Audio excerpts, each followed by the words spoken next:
Kenya.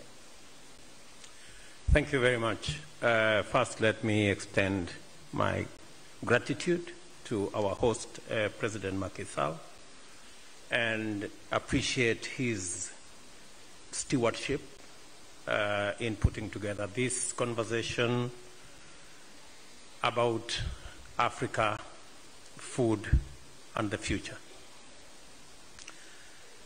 Let me maybe contextualize where Kenya is in addressing myself to two issues, two different crops.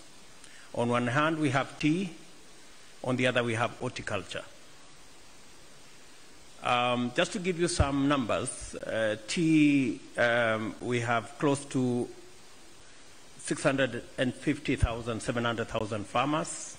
In horticulture, we have about 50,000 farmers. We generate $1 billion from tea,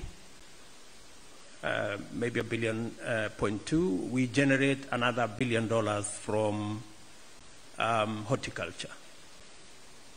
You can clearly see that for 10% of the land we do our tea, we earn the same from horticulture.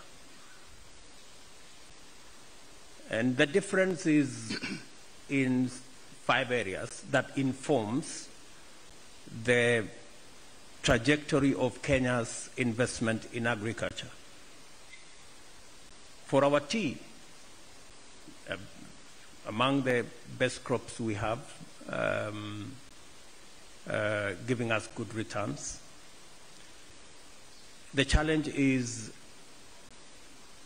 for the 1.7 million acres, we are getting the same amount of income as 10% that we have in horticulture. The difference is that, number one, seeds and fertilizer make a whole difference. Our seed investment, fertilizer investment in horticulture is higher than our tea, and the difference is as day as night. Number two is mechanization.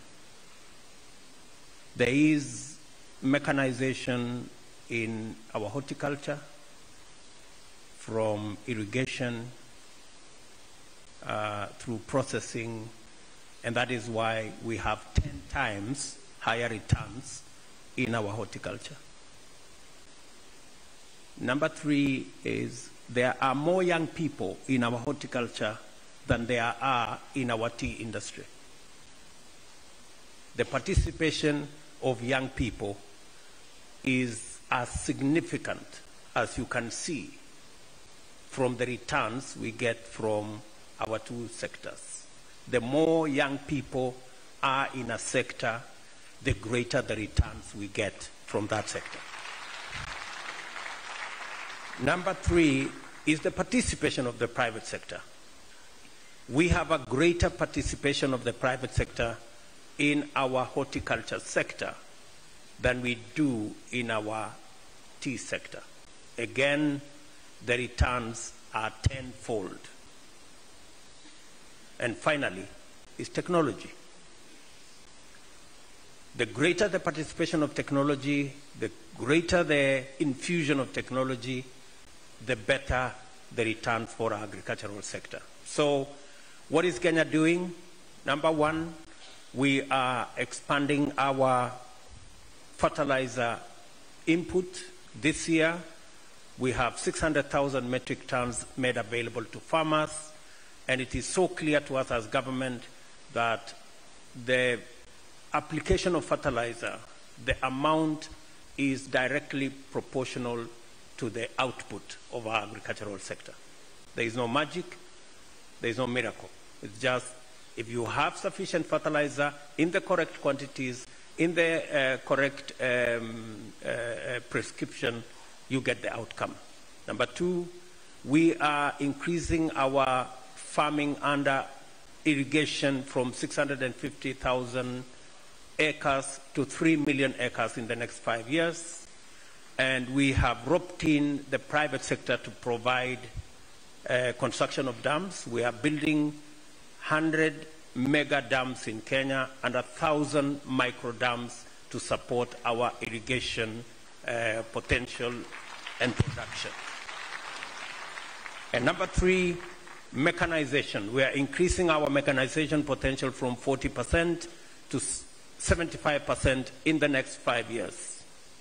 Again, we have an ecosystem that will bring the private sector into the mechanization of our agriculture, again, so that we can progressively walk away, because there is a reason why smallholder agriculture is predominant in our continent. It is simply because of mechanization.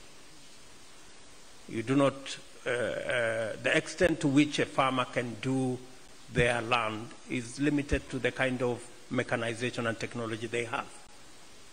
And therefore, mechanization becomes a big component of productivity and production.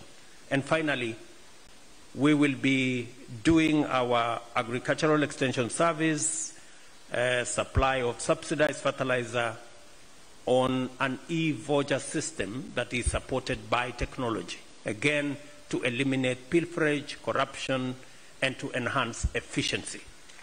That, in our opinion, is the way into the future. In conclusion, let me say that the fact that we are having a conversation, so many of us as heads of state from our good continent, and we are discussing food, is not a very interesting thing to do.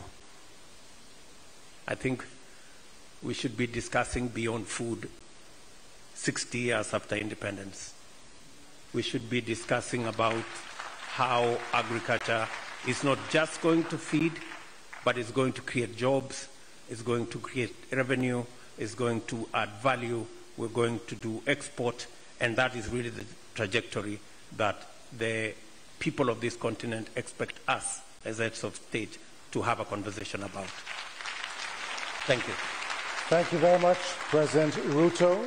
Mind-boggling numbers there, $1 billion from tea and $1 billion in horticulture. Recurring themes, the trajectory and transformation in your country being driven by fertilizers, mechanization, technology in the hands of dynamic youth, private sector engagement, and your investment in dams. I love what you said here, Africa beyond food. The presence of your excellencies here today is evidence that we're headed in that direction, and very, very fast too. Thank you very much once again, Your Excellency.